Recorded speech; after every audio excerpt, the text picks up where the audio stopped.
Lembrando aos irmãos que nós temos os vídeos deste trimestre 2014, o segundo trimestre de 2014, você pode rever os vídeos. E temos também os slides que nós usamos aqui, em relação aos vídeos. Temos os estudos escritos, tanto de 2014, quanto agora de 2021, sobre este tema.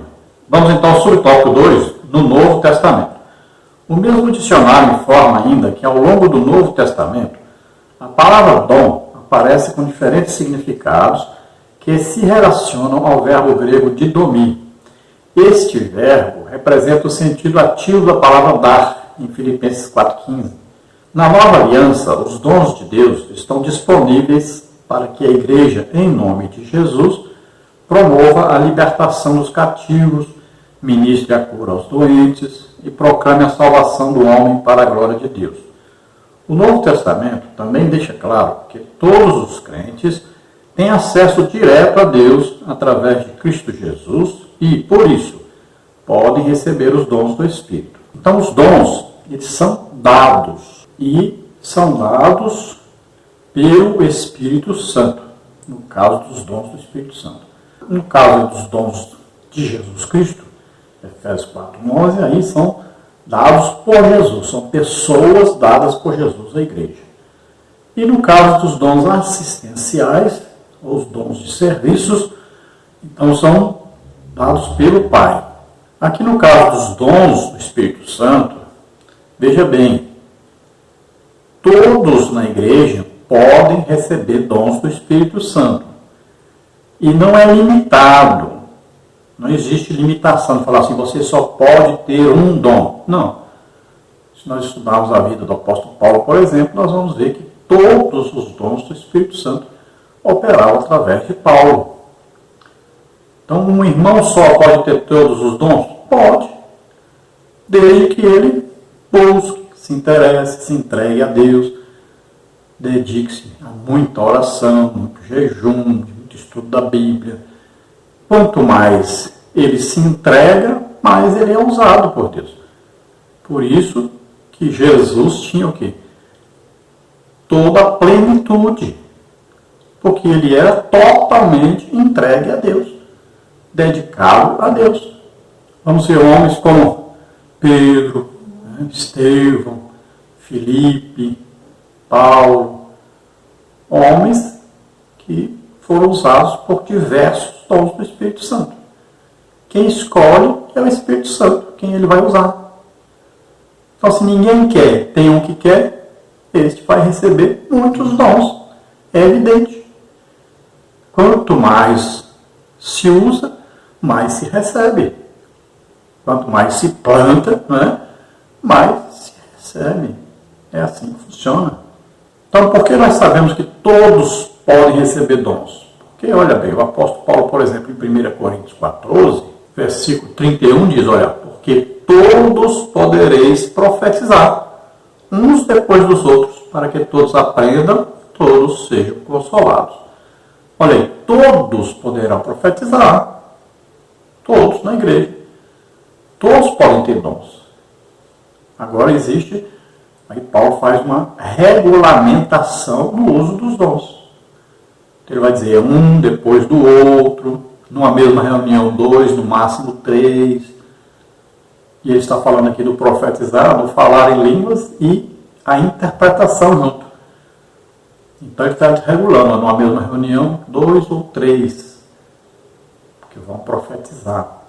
Ou se for a profecia já direto na nossa língua, então também 2 ou 3 no máximo, numa mesma reunião, no mesmo culto. Então o apóstolo Paulo está aqui regulamentando o uso dos dons para que haja um culto organizado. Então, todos podem ter dons do Espírito Santo. Então, a pergunta seria, por que então quase ninguém tem? Porque duas coisas são importantíssimas para se ter dons. Primeira coisa é amar aos outros como a si mesmo, é desejar o bem das pessoas, estar sempre desejando que as outras pessoas recebam da parte de Deus os dons, recebam da parte de Deus os benefícios que Jesus Cristo deixou para nós. E outra coisa, porque não desejam as coisas espirituais. A Bíblia diz: desejai as coisas que são de cima. E aí as pessoas estão presas às coisas materiais, desejando as coisas que são de baixo. Por isso, não recebem dons. É importante saber que os dons são capacitações. Por que que Jesus levou para cima, né, o lugar dos justos e instaurou ali, inaugurou o paraíso e deu dons aos homens aqui na terra?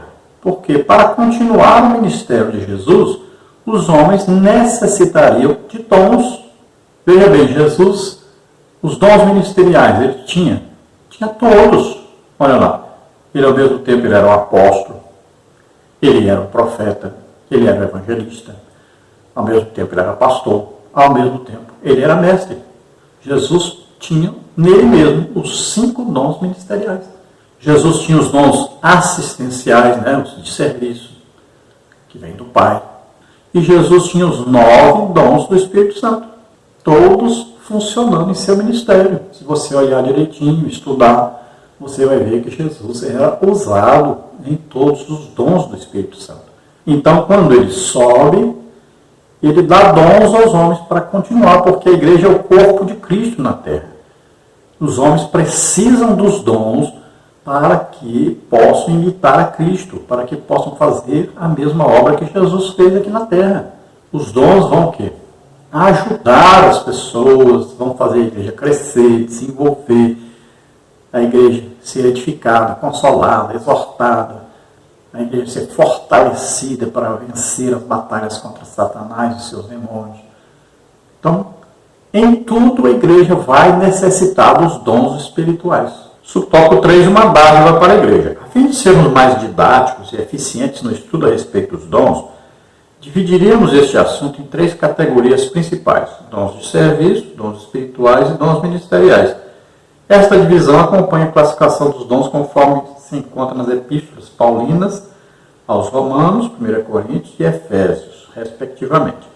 Insistimos, porém, que esta classificação é apenas um recurso didático, pois quando o apóstolo expõe um assunto em suas cartas, ele não parece querer exaurir os dons de uma lista. Antes, preocupa-se em exortar os irmãos a buscá-los e usá-los para encorajar, confortar e edificar a igreja de Cristo, bem como glorificar a Deus e evangelizar o mundo.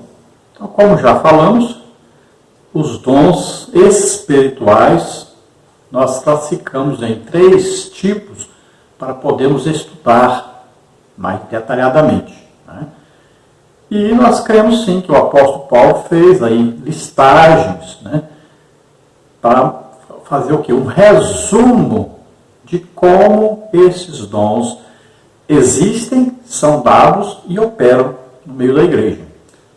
Então nós vamos ver uma listagem aí, né, de dons assistenciais ou dons de serviço que são dados pelo Pai. Temos aí uma listagem, né, aí dos dons de Cristo, dos ministérios, e temos aí uma listagem dos dons do Espírito Santo.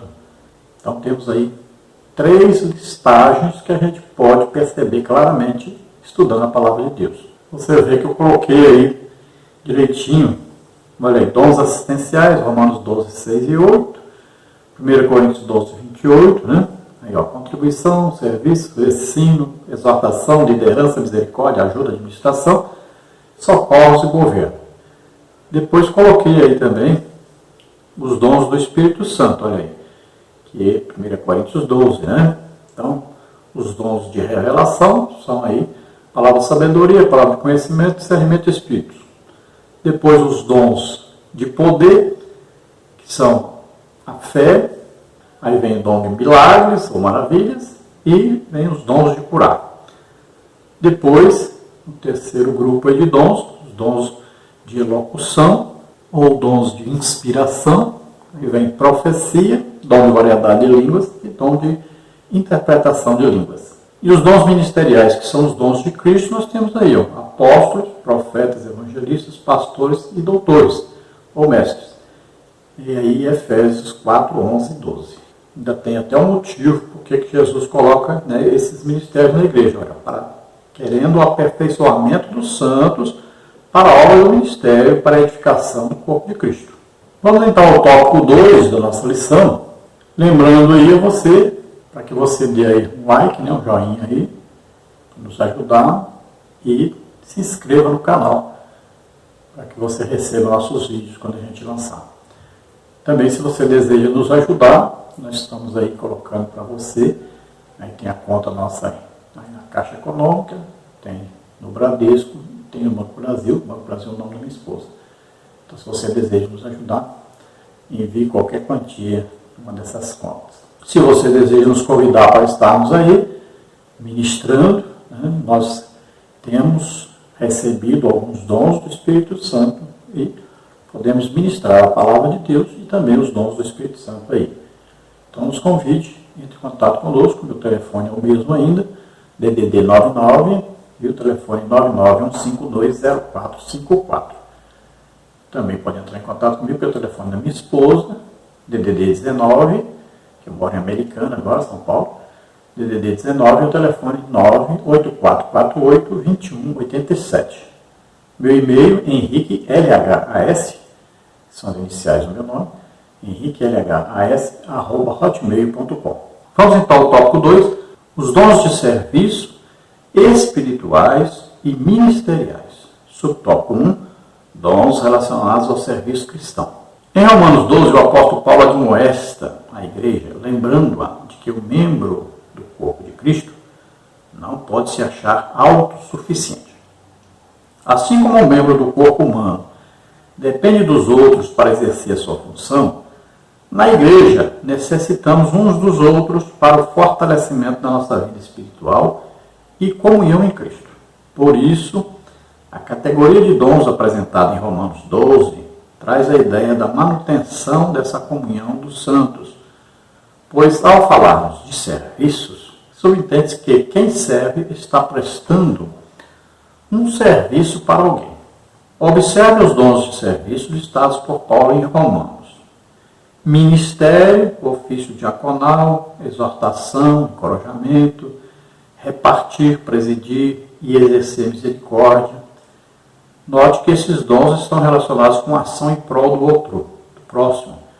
Portanto, se você tem um dom, deve usá-lo em benefício da Igreja de Cristo na Terra. Então, quando Paulo escreve aos Coríntios sobre os dons, ele diz: não quero, irmãos, que sejais ignorantes a respeito dos dons. Então, o que acontecia em Corinto é que os cultos, né, não tinham mais organização. Todos queriam exercer o dom que recebeu. E ao mesmo tempo, durante o mesmo culto. Então, por exemplo, poderia estar alguém pregando num lugar, outro estava ministrando cura, outro estava profetizando, outro estava ali expulsando um demônio, outro estava dando ali uma mensagem no futuro, outro estava dando ali uma mensagem de revelação, um estava falando em língua, outro estava interpretando, tudo ao mesmo tempo, no mesmo culto. Então o apóstolo Paulo vai regulamentar isso, vai falar como se deve proceder, né? Então cada um vai poder ser usado num tempo específico e no mesmo culto, e vai até colocar quantas pessoas serão usadas em determinado dom. Então ele vai organizar esse culto. Aí no próximo culto Deus vai usar outros irmãos, ou pode usar os mesmos. Aí depende de Deus. E ele chega a dizer: olha, se você está falando em línguas, está havendo interpretação, alguém está interpretando, ou você mesmo está recebendo interpretação, tudo bem. Mas se você continua falando em línguas, não existe mais interpretação, nem você entende o que está falando, nem ninguém interpretou, então você se cale, porque Deus vai usar outra pessoa agora para falar em línguas e ser interpretado. Então, ele vai organizar o culto. Quem já participou de um avivamento, de um legítimo avivamento, viu todos os dons em operação. E tudo precisava de organização. E assim nós fizemos. Por exemplo, eu participei de 2 grandes avivamentos, onde a gente organizava ali.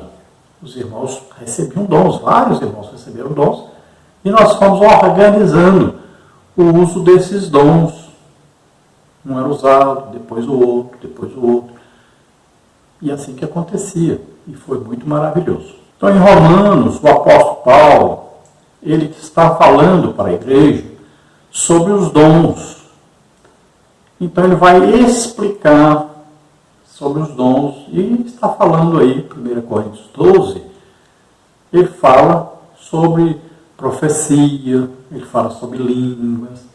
Né? Então, ele está falando também sobre dons ministeriais, sobre dons assistenciais. Então, ele está relatando o que acontece na igreja normalmente com os dons espirituais em ação, tanto os dons do Pai, como de Jesus, como do Espírito Santo. Então, como vários irmãos podem receber dons, às vezes o irmão pode ter o dom de curar, mas ele não tem um dom de revelação. Então, ele precisa do outro irmão, fale para ele uma mensagem, né, da palavra de Deus que vai trazer uma revelação. Assim como aquele que é usado em revelação, ele precisa de uma cura. Então, ele vai precisar desse irmão que tem o dom de curar. Olha aí. Então, os dons, todos são importantes, necessários, tanto os dons do Pai, quanto de Jesus Cristo, quanto do Espírito Santo. E todos aí da igreja vão se ajudar uns aos outros. Então, está alguém doente, chame alguém que tem o dom de curar. Está alguém com problema espiritual, aí, possessão maligna, chame alguém que tem o dom de discernir espíritos. Tem alguém aí que vai viajar, precisando de uma orientação de Deus. Chame alguém que tem o dom, palavra de sabedoria, que é a palavra dada no futuro, o que vai acontecer no futuro. Então a igreja era para funcionar assim, maravilhosamente. Deus era para agir poderosamente, era para fazer tudo organizado, era para ser uma maravilha os nossos cultos. Mas infelizmente nós não aproveitamos nem 1% do que Deus tem preparado para nós. Do que Deus deu para nós. Nossos cultos são 70% de música. Imagine quanto tempo perdido nós poderíamos aproveitar a presença de Deus, revelações, curas, milagres, profecias, todos os irmãos alegres, felizes, vendo realmente Deus presente. No entanto, nós nos contentamos em alimentar apenas o emocionalismo. Subtópico 2, conhecendo os dons espirituais. Acerca dos dons espirituais, não quero, irmãos, que sejais ignorantes. 1 Coríntios 12, 1. Os dons listados em 1 Coríntios 12 são palavra de sabedoria, palavra da ciência, fé, curas, operação de maravilhas, profecia, discernimento de espíritos, variedade de línguas, interpretação de línguas. Apesar de as manifestações sobrenaturais pertencerem ao mundo espiritual, isto é, a uma categoria particular da experiência religiosa do crente, o apóstolo Paulo desejava que as igrejas, e em especial a de Corinto, conhecessem algumas considerações importantes sobre os dons espirituais. Uma característica predominante em Corinto, segundo o comentário bíblico Bicon, CPAD, era a vida pregressa dos membros envolvidos com idolatria. Muitas manifestações espirituais da igreja lembravam a experiência mística das religiões de mistérios. Os coríntios precisavam ser ensinados de forma correta sobre a existência dos dons e de sua utilização dentro do culto e fora dele. Por isso, à luz da palavra de Deus, devemos ensinar a respeito dos dons espirituais para que a igreja seja edificada. A Bíblia traz os ensinos corretos sobre o uso dos dons. E se há distorções nesta esfera, estas do fanatismo religioso, da corrupção doutrinária dos movimentos estranhos e de muitas heresias. Portanto, o ensino correto das Escrituras nos orienta sobre a forma adequada da utilização dos dons e previne o surgimento de práticas condenáveis no culto. Então, os coríntios, eles tinham o problema de terem vindo da idolatria, onde haviam manifestações de demônios. Veja bem que lá eram o quê? Espíritos, eram demônios que operavam através daqueles sacerdotes, né, sacerdotisas, que viviam na idolatria. E o apóstolo Paulo vai dizer, olha, na igreja é um Espírito só, não são espíritos, é o Espírito Santo que age. E ele que distribui aqui os 9 dons do Espírito Santo. Então, ele quem coordena tudo isso E ele que escolhe quem vai ser usado. E é um espírito só, é Deus. Já lá na idolatria eram vários espíritos, eram demônios que entravam nas pessoas e dominavam as pessoas. Então fazia a pessoa falar com a voz diferente, fazia adivinhações, né? Feitiçarias, tudo mais. Já na igreja, então o apóstolo Paulo está dizendo, olha, na igreja age o Espírito Santo, que é Deus. É Ele que coordena tudo, é Ele que orienta tudo, Ele que está no domínio de tudo. E aqui é tudo da parte de Deus. Não existe participação do lado espiritual de Satanás. Então aqui não pode haver mais aquela bagunça, né, de quando vocês estavam debaixo de espíritos malignos.